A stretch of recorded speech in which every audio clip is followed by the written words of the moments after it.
Arsenal Lionel Messi, 2003. Arsène Wenger invited 15-year-old Lionel Messi to Arsenal for a trial in 2003. Messi trained with the youth team for 2 weeks. Wenger was convinced he'd found the next great talent. Arsenal prepared a contract offer with a pathway to first-team football. Then Barcelona intervened at the last second and convinced Messi's family to stay in Spain. Wenger later said Messi wanted to come, but his grandmother didn't want him to leave Barcelona. Arsenal got Cesc Fabregas instead. Messi became the greatest player of all time. Imagine Messi and Henry together at Arsenal. Aston Villa, Juan Román Riquelme, 2007. Aston Villa agreed a £12 million deal with Villarreal for Juan Román Riquelme in 2007. Martin O'Neill wanted him as his creative playmaker. Villa prepared a contract offer and Riquelme was considering the move. Then Boca Juniors offered him a return to Argentina, and Riquelme chose to go home instead. Villa bought Ashley Young, who was excellent, but Riquelme became a Boca legend and won 3 league titles. Villa needed creativity in midfield, and Riquelme would have transformed O'Neill's team into genuine top 4 contenders. Birmingham City, Andriy Shevchenko, 2006. Birmingham City tried to sign Andriy Shevchenko from AC Milan in 2006, before Chelsea got involved. Steve Bruce made an ambitious £25 million bid. Birmingham's new owners wanted a statement signing, and Shevchenko's agent listened to the proposal. Then Chelsea offered £30 million and Champions League football. Shevchenko chose Chelsea and flopped spectacularly. Birmingham got Mikhail Forsil on loan instead. If Shevchenko had chosen Birmingham's project over Chelsea's money, he might have actually succeeded in England and Birmingham might have stayed in the Premier League. Bolton Wanderers, Didier Drogba, 2003. Bolton Wanderers agreed a £3.8 million deal with Guingamp for Didier Drogba in 2003. Sam Allardyce wanted him. Bolton had tracked him for months, and the fee was set. Then Marseille offered £4.5 million at the last second, and Drogba chose France over England. A year later, Chelsea bought him for £24 million. Drogba scored 164 Premier League goals, won 4 titles, and became a legend.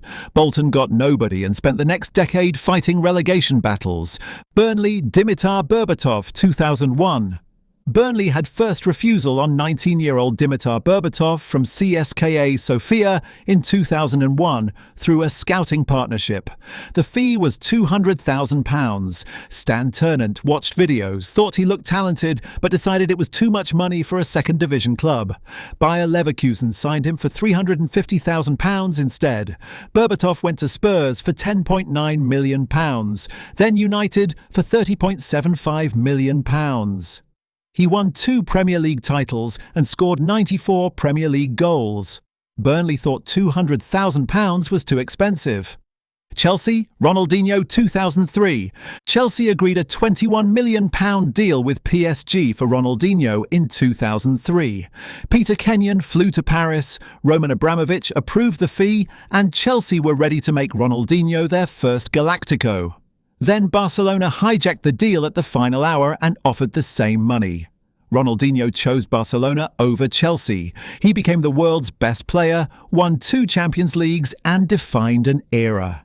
Chelsea signed Claude Makelele and Hernan Crespo instead. Barcelona got a dynasty. Everton, Luka Modric, 2008. Everton agreed a £15 million deal with Dinamo Zagreb for Luka Modric in 2008. David Moyes wanted him desperately. Everton had tracked him for 2 years and terms were nearly agreed. Then Tottenham hijacked the deal at the final hour and offered £16.5 million plus better wages. Modric chose Spurs over Everton. He became one of the world's best midfielders. Everton bought nobody that window. If Modric had joined Moyes' midfield alongside Arteta and Fellaini, Everton might have broken into the top 4 instead of finishing 5th 3 times. Leeds United, Robinho, 2008. Leeds United tried to sign Robinho from Real Madrid in 2008 during a proposed takeover. The new owners promised Champions League football within 3 years and offered Robinho massive wages. Robinho's agent entered serious talks. Real Madrid were willing to sell for £32.5 million and the deal progressed. Then the takeover collapsed overnight. Manchester City bought Robinho instead on deadline day. Leeds stayed in League One. That failed takeover summed up their entire catastrophic fall. Liverpool, Simo Sabrosa, 2001. Liverpool agreed a £6 million deal with Benfica for Simo Sabrosa in 2001. Gerard Houllier wanted him as a long-term replacement for Steve McManaman. The fee was set, personal terms nearly agreed, and then Barcelona hijacked the deal. Simo chose Barcelona over Liverpool. He flopped spectacularly at Barcelona and ended up at Atletico Madrid, where he became excellent. Liverpool bought nobody that window. If Simo had joined and hit his peak form earlier, Liverpool's early 2000s attack looks completely different. Manchester City, Kaká, 2009. Manchester City offered AC Milan £100 million for Kaká in January 2009. They offered Kaká £500,000 per week.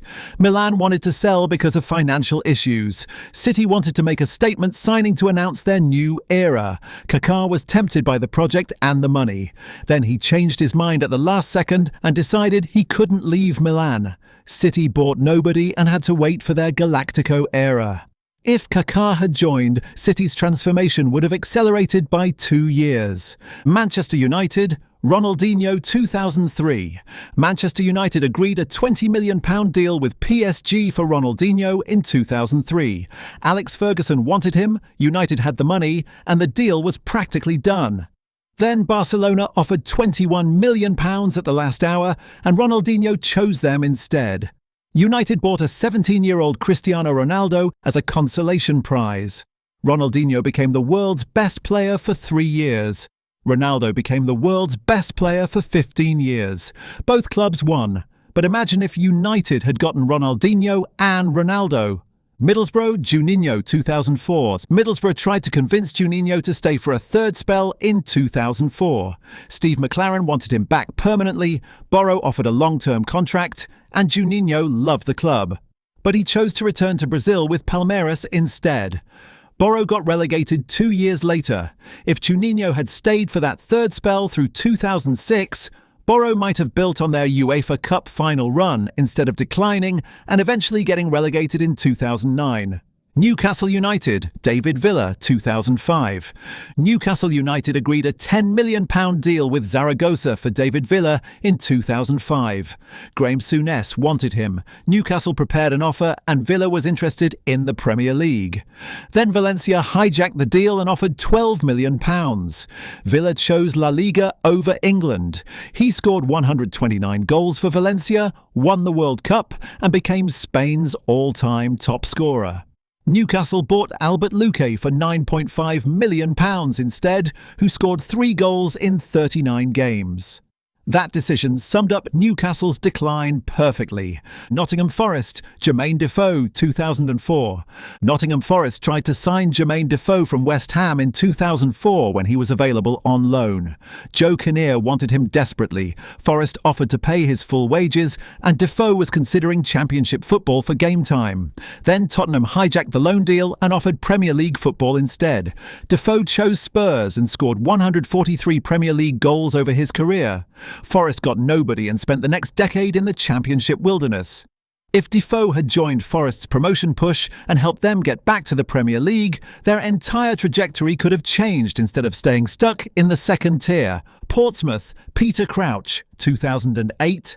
Portsmouth sold Peter Crouch to Tottenham for £10 million in 2008, right after winning the FA Cup. Harry Redknapp didn't want to sell. Crouch was their best striker, but Portsmouth needed money for financial fair play. Crouch left, Portsmouth bought expensive replacements that flopped and went bankrupt within 2 years. If Portsmouth had kept Crouch and managed finances better, they might have built on FA Cup success, instead of collapsing into administration. Sunderland, Jermaine Defoe, 2008. Sunderland tried to sign Jermaine Defoe from Tottenham in 2008. Roy Keane wanted a proven goalscorer, Sunderland offered £10 million, and Defoe was considering the move for guaranteed starts. Then Tottenham refused to sell to a Premier League rival and blocked the deal. Sunderland bought Djibril Cissé on loan instead. Defoe eventually joined Sunderland 7 years later, but was past his prime. If Defoe had joined Keane's project in 2008 at his peak, Sunderland might have established themselves as a mid-table club instead of yo-yoing between divisions. Tottenham Hotspur, Arjen Robben, 2004. Tottenham Hotspur agreed a £9 million deal with PSV for Arjen Robben in 2004.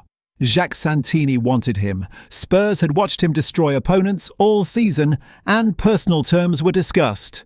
Then Chelsea hijacked the deal on deadline day and offered £12 million. Robben chose Chelsea over Spurs. He won 2 Premier League titles at Chelsea, then became a Bayern Munich legend. Spurs bought nobody that window. If Robben had joined Spurs instead of Chelsea, their 2000s might have included trophies instead of just near misses.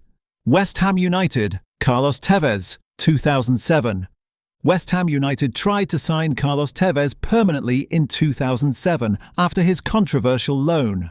The third-party ownership mess was complicated, but West Ham wanted him and Tevez wanted to stay. Then the Premier League intervened, banned third-party ownership and made the transfer legally impossible. Manchester United signed him instead.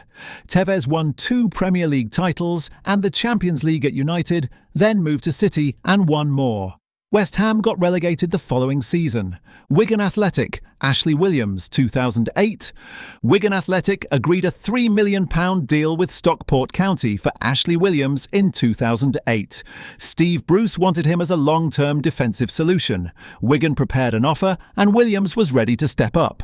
Then Swansea hijacked the deal and offered £400,000 plus better playing time guarantees. Williams chose Swansea over Wigan. He captained Swansea to the Premier League, then moved to Everton. Wigan got relegated in 2013. If Williams had joined Wigan's defence in 2008, they might have avoided their eventual relegation and built a proper Premier League team. Wolverhampton Wanderers, Robbie Keane, 2000. Wolves tried to sign Robbie Keane from Coventry in 2000 for £6 million. Wolves had agreed a fee, Keane was a childhood Wolves fan, and the move made perfect sense. Then Inter Milan offered £13 million and Keane chose Serie A instead. He lasted 6 months at Inter, flopped and moved back to England with Leeds. Wolves bought nobody and got relegated to League One. If Keane had chosen his boyhood club over Italy, Wolves might have stayed up and avoided their nightmare decline. And those are the biggest what-if transfers from the 2000s. The era when football's landscape shifted and one decision could change a club's entire decade. If you enjoyed this, hit subscribe for more football content.